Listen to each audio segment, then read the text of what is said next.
এবং সেই ইতিহাস যেটুকু বাকি আছে আর দুটো তিনটে দিন, আমরা যদি ঠিক মতন আমাদের দায়িত্বটা পালন করতে পারি, বাগনানে গরিব অত্যাচারিত শ্রমজীবী মানুষ এই তোলাবাজির হাত থেকে নতুন বাংলান করবে। তাই নতুন বাগনান করার জন্য আমরা আপনাদের কাছে বলবো, আসুন এই নতুন ভোট, নতুন বাগনান বামপন্থার হাত ধরেই পুনর্জাগরণ হচ্ছে গোটা রাজ্যে। বলা যায় না বামপন্থীদের সরকার, নৌশাদ সিদ্দিকীর সরকার হবে, এই কোনো গ্যারেন্টি আমরা দিতে পারছি না। সেদিকেই হাওয়া চলে গেছে। তাই তৃণমূলও ভাবছে, বিজেপি ভাবছে কিভাবে বামফ্রন্ট নৌশাদকে আটকানো যায়। কোনোভাবেই আটকাতে পারবে না। নৌশাদ আর বামফ্রন্টের বিকল্প সরকার হবে। যদি তা নাও হয় তাহলে আমাদের ছাড়া কোনো সরকার হবে না। এটা আমি আপনাদের ভালো করে বলে যাচ্ছি। আমরা বাগনান পারবো কতটা সেটা আমাদের উপর নির্ভর করবে। আমরা এই শরীক হতে পারবো কিনা।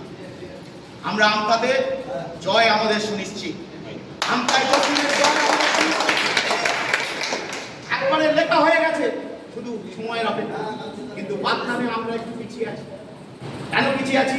আমাদের মধ্যে সমন্বয়ের অভাব আছে, আমাদের মধ্যে কাজ করার তরিকার অভাব আছে। আপনারা একটা ভাবে তৈরি কাজ করে অভ্যস্ত, আমাদের পার্টি একভাবে অভ্যস্ত।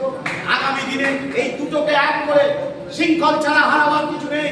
জয় করবার জন্য আছে গোটা বাগনান, গোটা রাজ্য। সেদিকেই আমাদের এগিয়ে যেতে হবে। একটা কথা বলবো, বামপন্থা ছাড়া সাধারণ গরিব খেটে খাওয়া মেহনতি মানুষ বাঁচতে পারে না। এটা কবি আমাদের শিখিয়ে দিয়ে গেছে। রবীন্দ্রনাথ কি বলেছে? ধর্মের নামে মোহ এসে গেলে ধরে, অন্ধ সেজন মারে আর শুরু করে। তৃণমূল বিজেপি এটাকে ধর্মযুদ্ধে নিয়ে এসেছে। রাজনৈতিক যুদ্ধ নয়, নির্বাচন তো রাজনৈতিক সংগ্রাম, সেই সংগ্রাম। একদিকে শোষিত মানুষ আর একদিকে শোষক।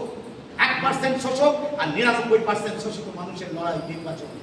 ওরা এটাকে ধর্মযুদ্ধে নিয়ে চলে এসেছে।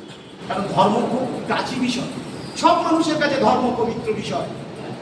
আমাদের রবীন্দ্রনাথ সেই বলেছেন, ধর্মের নামে মোহ এসে যাবে ধরে, অন্ধ সেজন মারে আর শুরু করে।